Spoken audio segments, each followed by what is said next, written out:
Praise lord. దేవుని పరిశుద్ధమైన నామమునకు మహిమ కలుగును గాక. మీకందరికీ అరుణోదయ శుభాభివందనాలు తెలియపరుస్తున్నాను. దేవుని బిడ్డలారా, బాగున్నారా? క్షేమంగా ఉన్నారా? ఈ పరిశుద్ధ దినాన మీకు పరిశుద్ధుడైన యేసుక్రీస్తు వారి యొక్క శుభాశీర్వాదాలు దేవుడు నిండారుగా దయచేయునుగాక. నరము లేని నాలుక 4 విధాలుగా మాట్లాడుతుంది అని లోకోక్తి.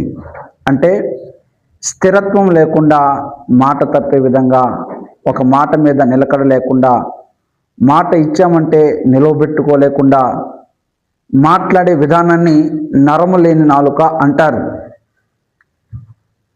వాక్యం ఏమి చెప్తుంది అంటే కీర్తన గ్రంథం 39వ కీర్తన మొదటి వాక్యం, నా నాలుకతో పాపము చేయకుండానట్లు నా మార్గములను జాగ్రత్తగా చూచుకొందును అని వాక్యం ద్వారా భక్తుడు తెలియపరుస్తున్నాడు. ప్రియమైనటువంటి దేవుని బిడ్డలారా, ఒకసారి ఆలోచించండి.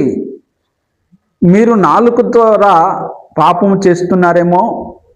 పాపము చేయటం అంటే వేరేమి కాదు, నీవు మాట ఇచ్చి నిలబెట్టుకోకపోవడం, ఆ మాటానుసారంగా ప్రవర్తించకపోవడం, నడుచుకోకపోవడం, అది దేవుని దృష్టికి యథార్థంగా లేక అనీతిగా ఉండడం.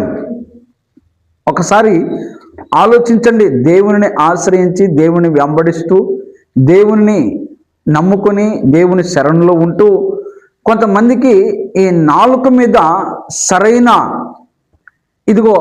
అవగాహన లేక ఆ నాలుక ద్వారా ఏవేవో మాట్లాడుతూ పాపానికి దగ్గరవుతూ, పాపపు మాటలు మాట్లాడుతూ, దుష్ట మాటలు మాట్లాడుతూ, ఆ నాలుకను స్వాధీనపరుచుకోలేక తమ మార్గములలో పాపము చేస్తూ పడిపోతున్నారు. గనుక నా మార్గములను జాగ్రత్తగా చూచుకొందును. ఆ రీతిగా మీ మార్గాలను చక్కగా సరిచేసుకోండి.